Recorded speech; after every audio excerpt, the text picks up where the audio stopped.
सबसे पहले संचालन कर रहे हैं समाजवादी पार्टी के पूर्व नगर के महामंत्री अंबर त्रिवेदी जी, मंच पर बैठे हम सबके नेता, समाजवादी पार्टी के पूर्व कैबिनेट मंत्री आदरणीय सुरेश मोहन अग्रवाल जी, पूर्व नगर अध्यक्ष भाई नसीरुद्दीन भाई, पूर्व नगर अध्यक्ष क्रांतिकारी साथी भाई फजल महमूद जी, और बिठूर विधानसभा से समाजवादी पार्टी का परचम लहराने वाले हमारे बड़े भाई पूर्व विधायक आदरणीय मुनीष शुक्ला जी, महेंद्र यादव जी, आशू खान जी, संजय सिंह जी, कमलेश ओमर जी, वरुण यादव जी, और हमारे समाजवादी पार्टी के पूर्व सांसद, पूर्व विधायक, पूर्व मंत्री आदरणीय राजा रामपाल जी, कुतुबुद्दीन मंसूरी साहब, समाजवादी पार्टी के तमाम पार्षदगण और संभावित पार्षदगण के प्रत्याशी अमिताभ वाजपेयी, और मैं तो ये कहूंगा किस लिए आज ये जो है धरना के किया जा रहा है 24 घंटे लोकतंत्र के लिए सत्याग्रह में आने वाले एक एक कार्यकर्ता, नेता, सबका मैं अमिताभ वाजपेयी जी के सत्याग्रह में दिल की गहराइयों से स्वागत करता हूं। और रही बात जुल्म और सितम की, तो कोई ये ना सोचे कि वो बचा है। राहत इंदौरी साहब का एक शेर बहुत छोटी सी बात कह के मैं उसको बताऊंगा कि लगेगी आग तो आएंगे सभी के घर जद में, ये किसी के डैश डैश डैश हिंदुस्तान नहीं है। और दोस्तों, आप सबको ये बताना चाहता हूं कि सत्याग्रह की ये इस वर्ष के अंतिम दिन की शुरुआत और नए वर्ष के आगाज को भारतीय जनता पार्टी के वो लोग जो लोकतंत्र और संविधान का हनन करने के लिए सरकारी तंत्र का दुरुपयोग कर रहे हैं, तो ये जान ले कि समाजवादी पार्टी के लोग जिस क्रांति से यहां तक आए हैं, उस क्रांति में जेल में डरने वाली कोई जगह नहीं है। इरफान सोलंकी की बात आती है तो मेरे साथी फजल महमूद ने कहा कि बात तो हर एक की आ सकती है। इरफान सोलंकी के घर में 6 बार की विधायकी रही, सरताज भाई लगातार उनके प्रतिनिधि रहे, और इस 6 बार की विधायकी में आज तक इस तरह का कोई भी कारण नहीं हुआ जिसमें इतना तगड़ा जुल्म हो। जहां तक जुल्म की बात है, तो किसी भी सरकारी आदमी को 20, 25, 30 साल की नौकरी मिलती है। ऐसा ना हो रिटायरमेंट के बाद कोई उसी वर्दी और उसी सरकारी नौकरी के रूप में उसका भी अत्याचार करने के लिए खड़ा हो। इसलिए ईश्वर से डरना भी जरूरी है। ईश्वर और अल्लाह की लाठी में आवाज नहीं है। अगर जुल्म करोगे तो जुल्म की शक्ल तुम्हारे सामने भी एक ना एक दिन जरूर आएगी, जरूर आएगी, जरूर आएगी। रहा सवाल सत्याग्रह का, तो सत्य परेशान होता है, कभी पराजित नहीं होता। और यकीन करो,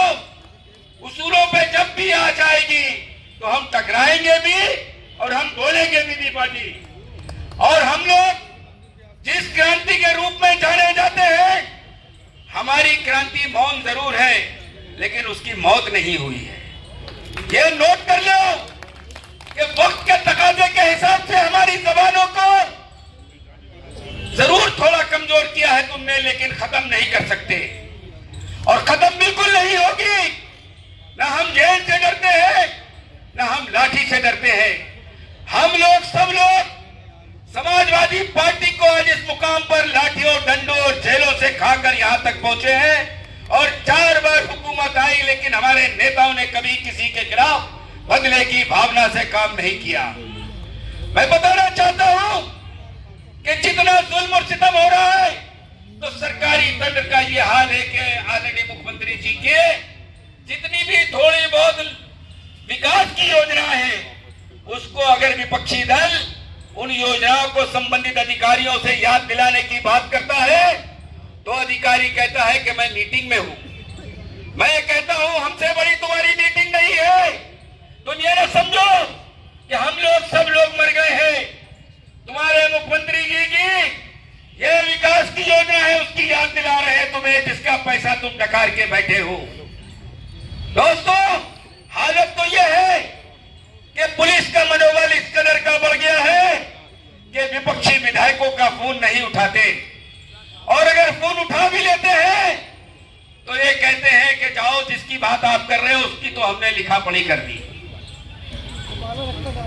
लिखा पढ़ी कर दी, और उससे ये कहते हैं कि तुम्हें अगर नेताओं से फोन कराओगे तो तुम्हारा हाल यही करेंगे।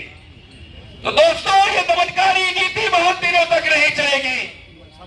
और जनता को जब तक विपक्ष का विधायक नहीं होगा, विपक्ष नहीं होगा, तो जनता को उसके जो कल्याण की, जो उसके हितों की जो अधिकार है, वो ये गूंगी बहरी सरकार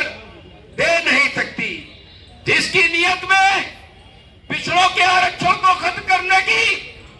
पूरे तौर पे उसको दफन करने के इरादे शुरू हो गए हैं, वहीं पे हमारे नेता आदरणीय अखिलेश यादव जी ने,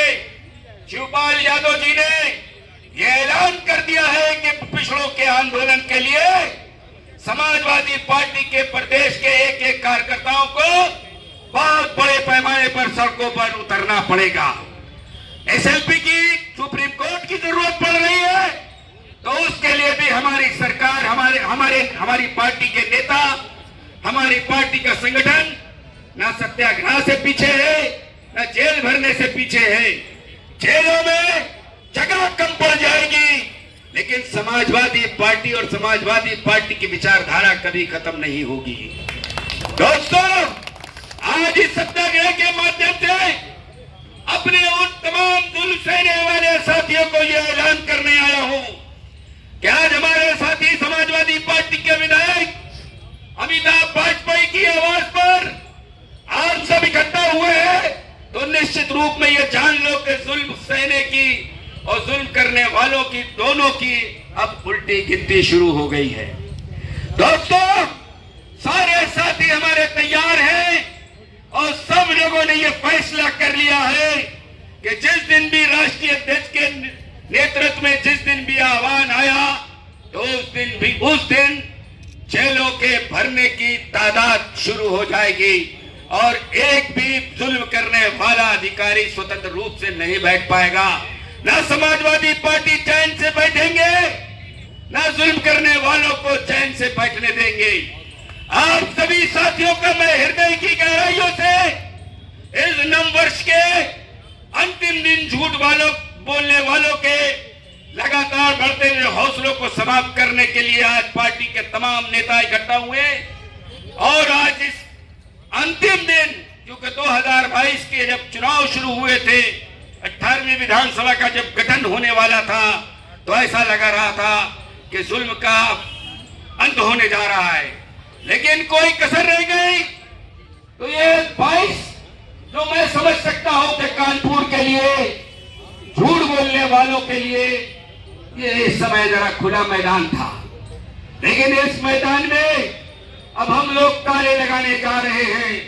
झूठ बोलने और जुल्म सहने और जुल्म करने की इजाजत अब समाजवादी पार्टी किसी भी को नहीं देंगे, और आज से यहाँ पर एक एक पार्टी का क्रांतिकारी साथी ये संकल्प लेकर यहां से जाएगा, जब कल 12 बजे,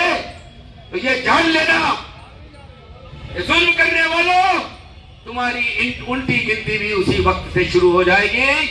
बहुत शुक्रिया। सब लोग सुबह से लगातार से 12 बजे इस ठंडी सुबह के बावजूद, इतने तमाम कड़े पहरे, इतने डरावने सीनों के बावजूद,